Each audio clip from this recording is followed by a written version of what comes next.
सदर मुमलिकत आरिफ अलवी ने Karachi expo centre में मुल्क की सबसे बड़ी दिफाई नुमाइश आइडियाज़ 2018 का इफ्तिताह कर दिया। सदर आरिफ अलवी ने आइडियाज़ 2018 की इफ्तिताही तकरीब से खिताब करते हुए कहा, मेरे लिए दिफाई नुमाइश में होना एजाज़ की बात है। आइडियाज़ 2018 मुनक्किद कराने पर मुबारकबाद देता हूँ। दिफाई नुमाइश के इनेकाद पर इंतज़ामिया मुबारकबाद की हकदार है। सदर मुमलिकत का कहना था कि पाक फौज दहशतगर्दों के खिलाफ सीसा पिलाई दीवार है। दहशतगर्दी के खात्मे में पाक फौज का किरदार काबिल सताइश है।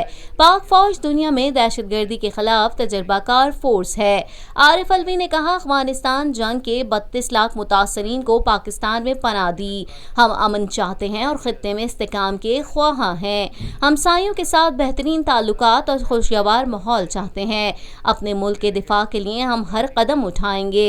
हमारे हथियार दिफा के लिए हैं। दहशतगर्दों ने हमारी मईशत को बहुत नुकसान पहुंचाया।